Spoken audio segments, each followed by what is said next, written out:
ਚੰਨ ਕੋਲੋਂ ਪੁੱਛਿਆ, ਚਕੋਰ ਕੋਲੋਂ ਪੁੱਛਿਆ, ਕਈ ਵਾਰੀ ਜਾਗਦੇ ਲਾਹੌਰ ਕੋਲੋਂ ਪੁੱਛਿਆ। ਤਾਰਿਆਂ ਤੋਂ ਪੁੱਛਿਆ, ਸਾਰਿਆਂ ਤੋਂ ਪੁੱਛਿਆ, ਕਈ ਵਾਰੀ ਗਮਾਂ ਦਿਆਂ ਮਾਰਿਆਂ ਤੋਂ ਪੁੱਛਿਆ। ਰਾਵੀ ਕੋਲੋਂ ਪੁੱਛਿਆ, ਚਨਾਹ ਕੋਲੋਂ ਪੁੱਛਿਆ, ਕਈ ਵਾਰੀ ਟਾਹਲੀਆਂ ਦੀ ਛਾਂ ਕੋਲੋਂ ਪੁੱਛਿਆ। ਗੋਟੇ ਕੋਲੋਂ ਪੁੱਛਿਆ, ਕਿਨਾਰੀ ਕੋਲੋਂ ਪੁੱਛਿਆ, ਕਈ ਵਾਰੀ ਕਜਲੇ ਦੀ ਧਾਰੀ ਕੋਲੋਂ ਪੁੱਛਿਆ।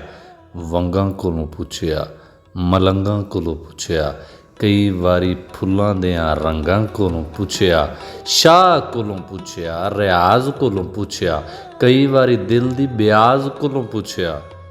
ਸਾਈਂ ਕੋਲੋਂ ਪੁੱਛਿਆ, ਅਸੀਰ ਕੋਲੋਂ ਪੁੱਛਿਆ, ਕਈ ਵਾਰੀ ਅਰਸ਼ਦ ਮੀਰ ਕੋਲੋਂ ਪੁੱਛਿਆ।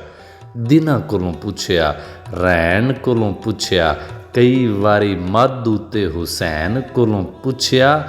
ਵਾਸ਼ਣਾ ਤੋਂ ਪੁੱਛਿਆ, ਲਿਖਾਰੀ ਕੋਲੋਂ ਪੁੱਛਿਆ, ਕਈ ਵਾਰੀ ਸ਼ੇਰਾਂ ਦੀ ਲਲਾਰੀ ਕੋਲੋਂ ਪੁੱਛਿਆ।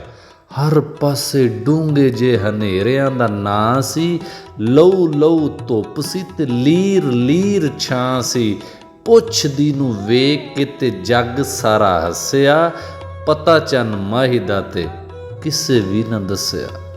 ਪਤਾ ਚੰਨ ਮਾਹੀ ਦਾ ਤੇ ਕਿਸੇ ਵੀ ਨਾ ਦੱਸਿਆ, ਕਿਸੇ ਵੀ ਨਾ ਦੱਸਿਆ।